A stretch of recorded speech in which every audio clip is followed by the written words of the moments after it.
Hello and welcome back to Dark Souls 2 Scholar of the First Sin, the Greatsword project.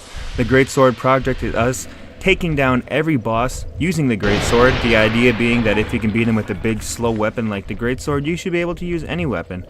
Today we're taking down the Rotten. Now the Rotten is my most hated, most loved boss actually in Dark Souls 2. He has given me so much grief. I actually started playing Dark Souls 2 on the PlayStation 3. That wasn't the Scholar of the First Sin edition. And I had a third-party controller, one of those $15 piece of crap ones. And I ended up smashing it because of this boss. I got so frustrated with him. He has just a world of attacks. That axe alone has, I think, 3. He can do the big slam he just did, which really has some reach on it. He can do the same slam that doesn't reach as well, but does a triple slam. It's one after the other after the other. If you get caught in it, you're basically done for.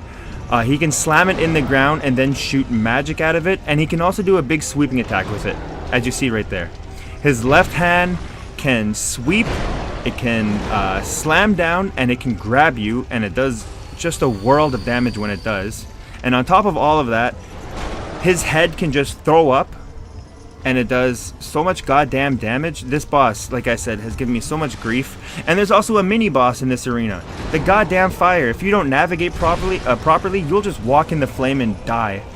So if you get a chance to look on this guy's right shoulder, there's actually a little body hanging out there. He will telegraph every attack. And you see what I did right there? I needed the extra speed, so I took off my shield. If you're able to get off attacks but you can't defeat this guy, I would suggest focusing the arm that has that giant butcher knife on it. You can actually cut that arm off, and it makes the fight just immensely easier. He can still attack with the nub that's left behind, but obviously it does nowhere near the same amount of damage.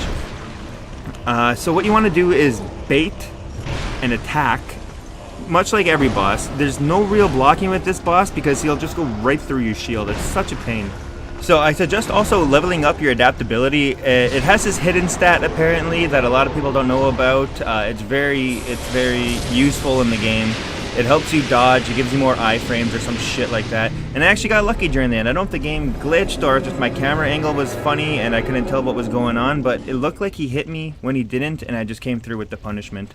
So if you like what I do, please sub. And if you want to check out my main channel on YouTube here, it's called JDTV.